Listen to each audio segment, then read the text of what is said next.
संत मत धारा आपकी सेवा में प्रस्तुत।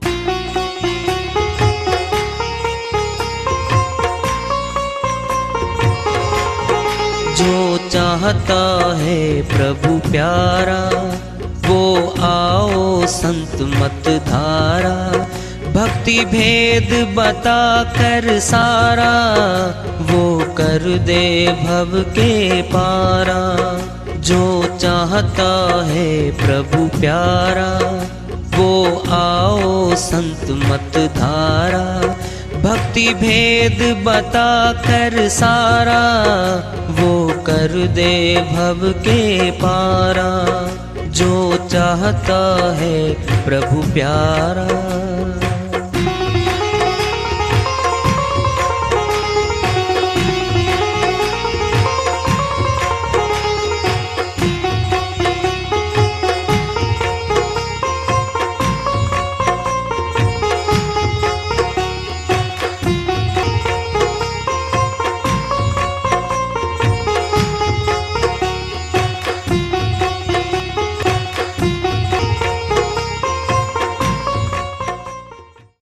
परम पूज्य सदैव स्मरणीय सदगुरु साहिब की जय हो। सतनाम साहेब आदरणीय सर्व संतों की जय हो। उपस्थित आदर के योग प्रभु प्रेमी एवं जिज्ञासु आत्माओं, हम सभी पूर्ण पिता परमात्मा सभी सृष्टियों के रचनहार कुल मालिक हम सब के जीवन का आधार उनकी महिमा को सुनने के लिए एकत्रित हैं। मेरी सभी से अर्ज है कि मैं कोई जगत गुरु नहीं, कोई महाराज नहीं, कोई महामंडलेश्वर नहीं, मैं केवल सभी संतों की चरणों की धूल हूँ और आपका भक्ति मार्ग में सहायक हूँ। मैं अपनी सीधी साधी टूटी फूटी भाषा में, संदूकड़ी भाषा में भक्ति भेद के गुड़ रहस्यों को उजागर करने वाले विचार आपके समक्ष रख रहा हूँ। यदि अच्छे लगे अपनाएं, नहीं तो गैर जरूरी समझकर विसार दें। परम पूज्य सदैव स्मरणीय सदगुरु साहिब की जय हो। सतनाम साहेब आदरणीय सर्व संतों की जय हो। उपस्थित आदर के योग प्रभु प्रेमी एवं जिज्ञासु आत्माओं, हम सभी पूर्ण पिता परमात्मा सभी सृष्टियों के रचनहार कुल मालिक हम सब के जीवन का आधार उनकी महिमा को सुनने के लिए एकत्रित हैं। दयालु की दया होती है तब सत्संग सुनने का मौका मिलता है। और आज ये फिर हमें सत्संग का अवसर मिला है, इसका लाभ उठाएं। हाँ, सत्संग ही एकमात्र प्रभु प्राप्ति का विद्यालय है, विश्वविद्यालय है ये। और हम सभी सत्संग में आए हुए हैं। हम जिज्ञासु तभी तो हम आए हैं। हम पिछले सत्संगों से वार्ता करते चले आ रहे हैं कि चेतावनी से प्रभु प्राप्ति की ओर इस अध्याय को, इस वार्ता को आज फिर आगे बढ़ा रहे हैं। कबीर संगत साधु की हरे ओर की व्याधि, संगत बुरी ए साधु की आठों पहर उपाधि। साहिब अपनी श्रीवाणी में चेता रहे हैं, अगर संगत करनी है साधु की कीजिए। हरे ओर की व्याधि जो दूसरों का दुख दूर करता है, कैसे करता है? क्या पैसे देता है वो? क्या कोई सामान देता है किसी को? नहीं। फिर कैसे व्याधि दूर करता है? सूझ के बिना हम बहुत दुखी होते कई बार। क्या सूझ है? छोटी छोटी बातों पे घरों में कहासुनी होती है, हम दुखी हो जाते हैं, मरने मारने तक तैयार हो जाते हैं। साधु समझाता, देखो भाई, यहां पर हम आए हैं, कुछ लेकर नहीं आए थे, माता के गर्भ से खाली आए थे, हम श्वासों की पूंजी लाए थे। जब जाएंगे तो यहां का साथ नहीं जाएगा। छोटी छोटी बातों पे क्यों तुम झगड़े करते हो भाई? ये जीवन मिला मनुष्य तन ऊंचा भक्ति करने के लिए। वो चेताता है, भगवान भक्ति का महत्व बताता है। उसके दुख जो अज्ञानतावश भारी समझ रखा था उसने, उसको हल्का कर देता है कि भाई तू जो योजना बना रहा था ये हानि ही पहुंचाती, सामने वाले की भी तेरी भी हानि होती। कोई बात नहीं, परिवार में पड़ोस में कभी किसी बात पे लेकर के हो जाती है। आखिरकार जहां रहना है हमने, झगड़े झगड़े करके हमेशा नहीं रह सकते। वहां पे समझौतावादी बनना होता है, समझौता करना पड़ता अपने साथ से। ये सूझ देते देते वो हमें इस ओर लेके आता है कि भाई भगवान की भक्ति करने से भगवान हमारी सहायता करता है। जब देव सहायता करते हैं तो क्या भगवान सहायता नहीं करेगा? वो बड़ा है सबसे, वो सबसे बड़ी सहायता कर सकता है। बदले में कुछ लेगा भी नहीं। देव तो अपनी मनोती मंगवाएंगे, अपनी डिमांड भी करेंगे, पूजा पाठ भी करवाएंगे हमारे से। सोच लो, खर्चीला सारा कर्मकांड, मुफ्त का कुछ नहीं है, बहुत खर्चा होता है, दूर तक जाना ही पड़ता है। फिर भी हमें वो इस संसार की वस्तु दे सकते हैं। परमात्मा अनंत है, विशाल है, दाता है, वो बहुत दे सकता है और देता है, बदले में कुछ नहीं लेता वो। जब ये बातें सुनाता है साधु, उसके दुख को हल्का करके उसकी सहायता करता है। संगत बुरी है साधु की, आठों पहर उपाधि, जो संसारी है, उत्पात मचाता है, छोटी छोटी बातों में झगड़ा कर देता है, सहनशील नहीं है। हम उससे उम्मीद करेंगे ये हमें शांति प्रदान करेगा, नहीं। गालियां ताने कसी निकलेंगे उसके मुख से, और एक एक वाणी ताना कसी वाली चीर देती हृदय को। हरियाणा में कहावत है, एक चोट मारता है कोई किसी हथियार से, घाव भर जाता है, जो बोल का, वाणी का जो तीर मारता है वह भरता नहीं, बार बार याद करता मनुष्य उसको। और जब उसको याद करता है तो बदले की भावना उसके अंदर घर कर जाती है। फिर सुख नहीं होता, फिर दुख ही आता है।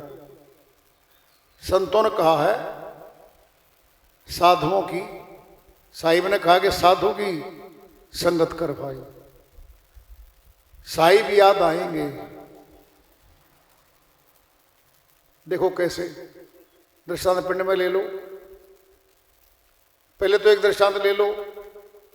एक सेठ जी के पास धन संपत्ति भरपूर मात्रा में थी, धन धाने से भरपूर, नौकर चाकर सब, फैक्ट्री वैक्ट्री सब थी, लेकिन उसका मन अशांत रहता था। वह एक साधु के पास गया, प्रणाम किया, साधु को, बैठ गया, परिचय दिया और साधु से कहा, हे साधु जी, मेरे पास अथाह संपत्ति है, महल है मेरे पास, ठाट बाट हर चीज के हैं, लेकिन मेरा मन अशांत रहता है। क्या कारण है? साधु जी बोले, भाई एक सप्ताह मेरे साथ रह ले, रह सकता हो? सेठ जी बोले, जी रह सकता हूं। कहता ठीक है, फिर चलो चलते हैं घूमने।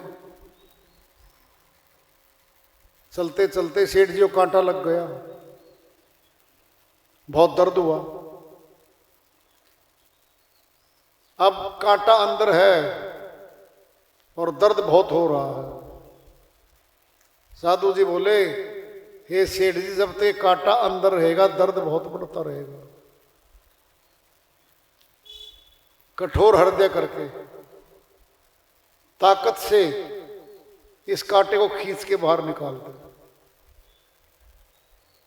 आंख मीच के, ताकत लगा के, कठोर हृदय करके सेठ जी ने वो कांटा बाहर निकाल दिया। एक बार तो दर्द हुआ थोड़ा सा, फिर धीरे धीरे उसका दर्द कम होता चला गया और घाव भरने लग गया। अब सत्संग सुनाता है शाम को, तो सेठ जी बैठ जाता है और सत्संग में ये बात आती है कि भाई तुझे ये बता, ज्यादा प्रिय चीज क्या तेरी? सभी प्रिय मेरी, तो धन भी प्रिय है, मेरी पत्नी भी प्रिय है, बेटे भी प्रिय हैं, सारे प्रिय मेरे। तो कहता ऐसे नहीं भाई, तेरी प्रिय सबसे प्रिय क्या है? अब साधु की बात वो समझ नहीं रहा था। कहता जी, प्रिय तो मेरे प्राण है। कहता अभी आए हो ना, प्राण तेरे प्रिय हैं। प्राण निकल जाएंगे तो कोई प्रिय तेरा नहीं रहेगा और तू किसी का नहीं रहेगा। तेरे से कोई प्यार भी नहीं करेगा और तू भी किसी से प्यार करने योग्य नहीं रहेगा। हे सेठ जी, कभी प्राणों से भी प्यार किया तूने? जो तेरे को सेठ बनाए हुए हैं, राजा है समय का, आज राज सत्ता का मालिक है वो, सभी सिर झुकाते हैं। प्राण निकलने के बाद मिट्टी हो जाता है वो, कोई प्यार नहीं करता।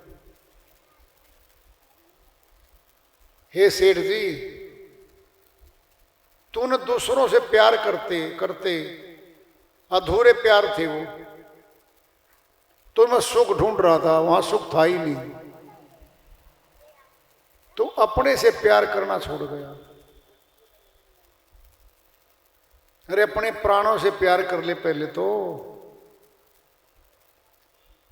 फिर प्राणों में बैठे प्राणपति। ये सेठ जी देखा प्राणपति? कहता नहीं देखा जी। फिर वही तो परमात्मा है। बस ये बता, तेरे अंदर प्राण किसने डाले? माता पिता ने? नहीं। किसने डाले उसका नाम बता दे। प्राणों की दुकान है कोई संसार में? नहीं। कहीं बनते हैं? यहां नहीं बनते। उस आदमी का नाम बता दे जिसने तेरे अंदर प्राण डाले हैं।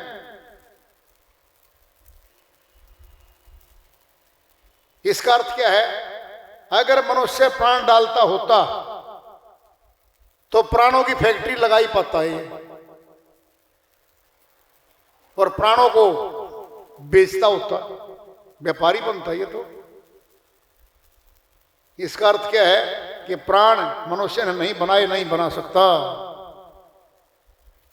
प्राणपति बैठा अंदर,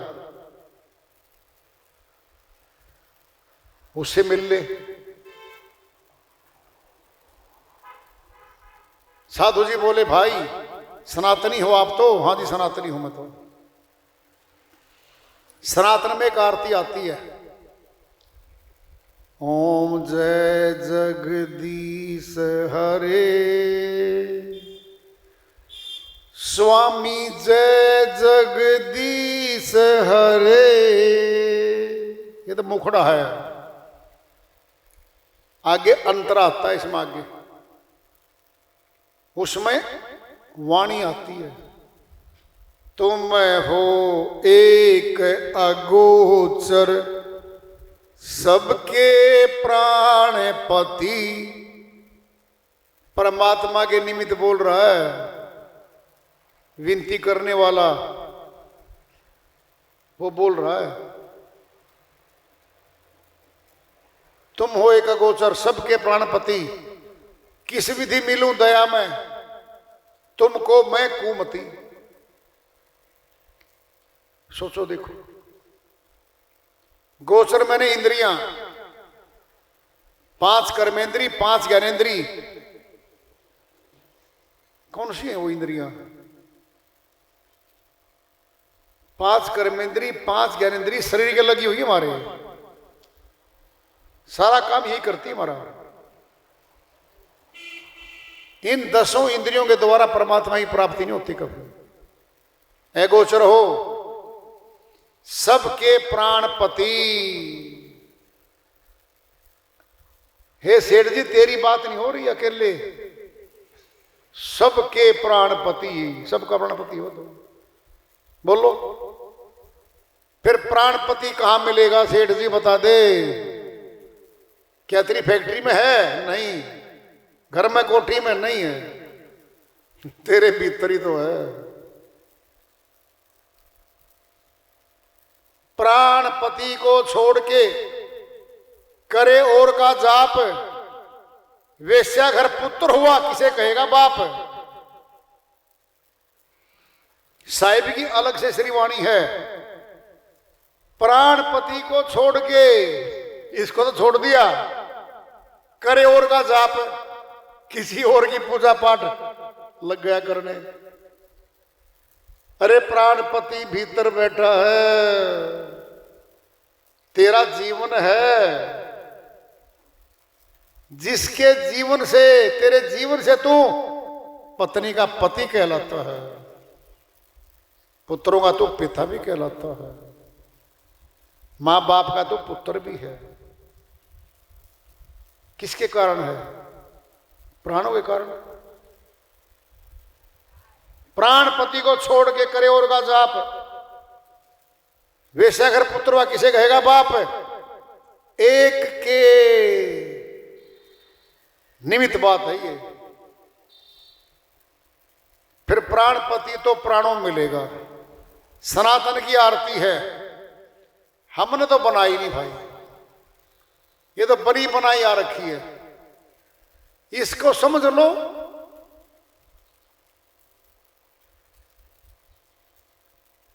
किसी को किसी ने मनुष्य की शक्ति में नहीं है इस शरीर को बढ़ा दे, नहीं है शक्ति। इसमें शक्ति होती है ना, पति पत्नी के 10 वर्ष शादी को हो गए, औलाद नहीं हो रही है। अगर इनके हाथ में होता तो मर्जी का बढ़िया सा पुत्र लेके आते हैं, नहीं है, बहुतों के होता ही नहीं है। इसका अर्थ क्या है? ये हमारे बस का थोड़ी है। अगर बस में होता तो ये क्या करते? तारीख है, समय, वर्ष है चुनते, इस समय और इस समय के बीच में हमें चाहिए और ऐसा चाहिए है।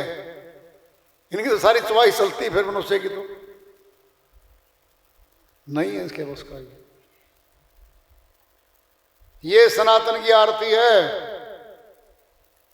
फिर सनातनी है हम, फिर सनातन ज्ञान को कौन समझेगा?